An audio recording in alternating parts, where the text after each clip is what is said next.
Hi guys, welcome to this session in Microsoft Word. In this module, I want to show you the magic of using AutoText.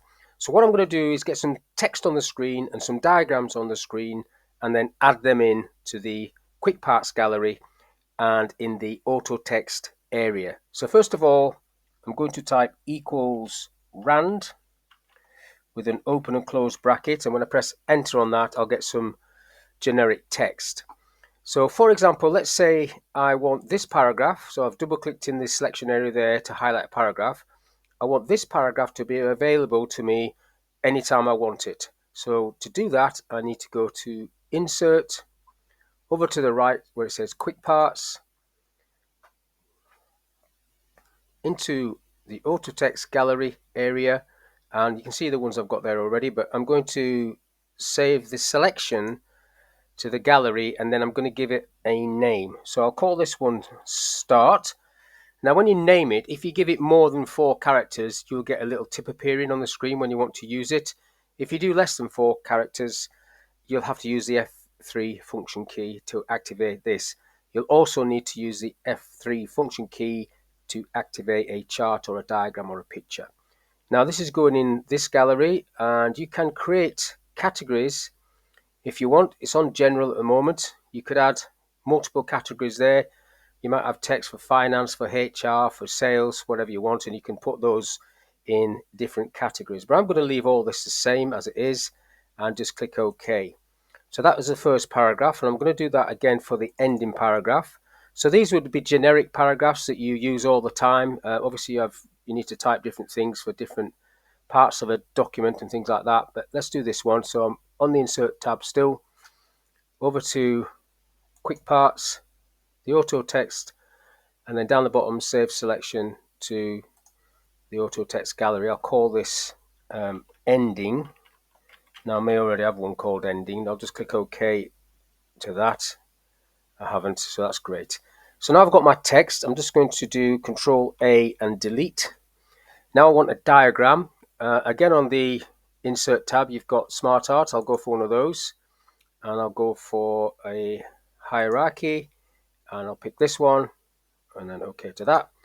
So this is like a generic diagram. I don't need that sticking out there, and I also don't want that on there. So I'm not going to fill it in as such, but I want to put a little bit of a structure on it. So I'll just add 2 shapes on that, and again, click on the management level if you like to change the way this comes out underneath, and that's under layout and then standard, and it will go side by side like that.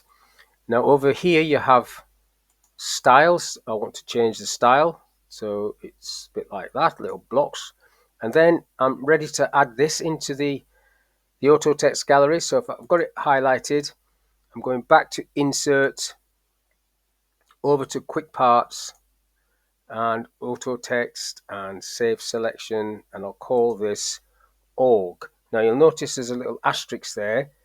I'll overtype that. This means no matter what you call it, whether it's more than 4 characters or not, you're going to have to use the F3 function key to get it. So I'll click OK to that, and I've already got one called that, so I'll just say yes, pressing delete to get rid of it. And then the last one I want to do is a chart, and I just want a default clustered column chart, and I'm not going to put any information in it. I'll just close it off and save it into the AutoText gallery. So I've got it selected, going up to Insert and over to Quick Parts, the AutoText gallery, Save Selection in there, give it a name. Now I've already got one called Chart, but I'll just overwrite it, call it Chart, yes, and then I'll delete that off. Now, so I can now bring these in. Now I can't remember if I've got one called Letter, but let's just have a look. I do, so I'm just going to press Enter. I didn't do that one just, but I've got some letter information there. And now I can go Dear Sir, Madam, for example, and then I can start putting my text in there underneath. So the first one was Start, and then you get the little tip coming up there, which means you can just press Enter to drop that in. I'll do a space and come down a little bit. Next one I want Org, the organizational chart. Now I have to press the F3 function key to get that, and there that one is. I'll press enter again. Now I want the chart, so I'm typing chart again. Even though that's more than 4 characters, I still have to press the F3 key for diagrams, charts, pictures, etc. So F3, that will drop that in.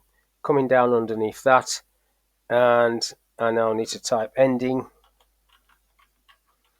There's the tip, and there is the end of what I want to do.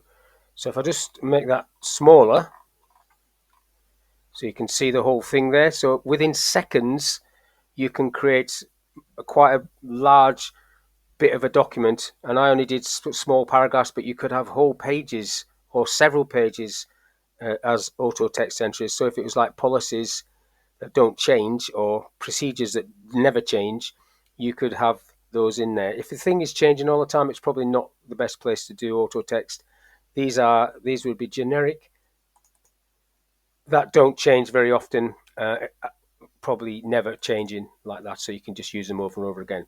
And then you would put your own extra narrative in here that does change. So this is me just typing rubbish, but that's how this would work. You then put the movable part, if you like, in this bit. So that's all I want to talk about in this little video, how you can use the auto text feature to quickly build up a document in modules. So hopefully this video is of use. Thank you for your time, and I'll catch you on the next one.